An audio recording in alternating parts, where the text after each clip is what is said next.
Salut les amis, alors aujourd'hui je vous propose de faire ce petit éléphant avec un rouleau de papier toilette. Vous voyez, c'est très facile à faire et puis c'est très mignon. Donc vous pouvez soit le faire à partir d'un rouleau tout à fait neutre, on va dire, et puis venir ensuite colorer après. Donc là c'est de la peinture, mais vous pouvez aussi le faire avec le feutre, etc. Ou alors vous pouvez faire que l'extérieur, l'intérieur, ça c'est vraiment libre. Ou alors là, j'ai décidé de le peindre avant de le découper. J'essaie l'intérieur neutre. Mais bon, faites comme vous voulez. C'est libre. Alors, première chose, on va écraser le rouleau pour pouvoir dessiner ce qu'on va vouloir couper. Donc, la première chose, c'est qu'il va falloir faire des petites oreilles. Donc, sachant qu'il va falloir ici couper pour que les oreilles soient libres. Donc voilà, donc on coupe pas jusqu'au bout, parce que sinon ça va se casser. Devant, il y avoir la trompe, donc la trompe je fais un petit peu large parce que je viendrai découper ensuite les défenses. Si vous voulez un éléphant sans défense, bah, vous faites la trompe directement. Donc moi je vais la faire un petit peu large pour pouvoir affiner, faire les trompes à partir de là ensuite. Et puis il va vous falloir derrière quelque chose d'assez fin pour faire la petite queue au bout.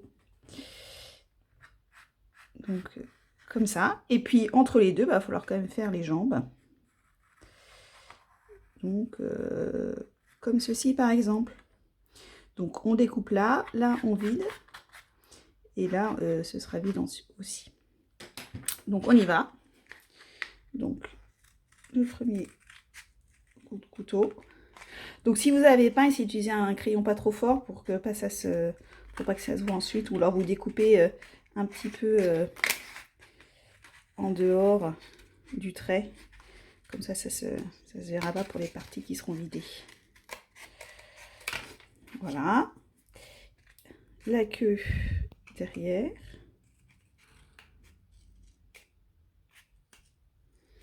Et puis,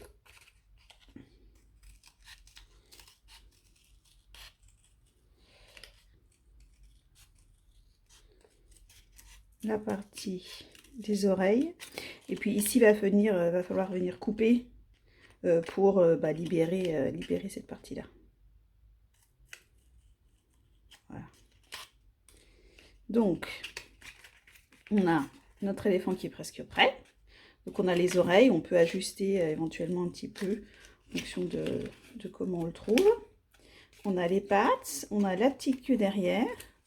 Donc là, on peut éventuellement venir faire des petits détails, recouper un petit peu si on souhaite, pour faire comme s'il y avait des petits poils au bout. Voilà, comme ceci. Donc on fait des petites encoches. Et puis devant, donc pour faire les défenses, en fait, je vais partir là comme ça. Je vais faire un biseau. Et puis je vais venir du coup. Donc là, on aura notre première défense.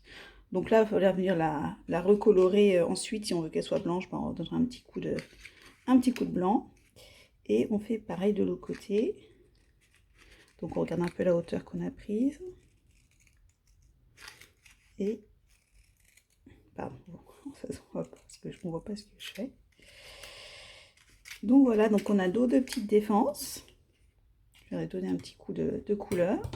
On a la trompe, donc on peut si on la trouve trop large, on peut éventuellement venir affiner un peu le bout. On peut essayer de rectifier. On a notre trompe, notre petite queue derrière. Et puis après, on peut venir, on peut au feutre faire des yeux. Si vous avez des yeux auto-adhésifs, c'est le moment de les utiliser, pourquoi pas. Voilà. Et puis on peut venir rajouter des petits décors au feutre, repeindre par-dessus, peindre l'intérieur si on le souhaite, comme on veut. Ah, c'est pas bien parti. Hop. Donc voilà, ma petite paire d'éléphants, donc il manque un œil que je vais coller tout à l'heure. Et ben maintenant, à vous je dirais.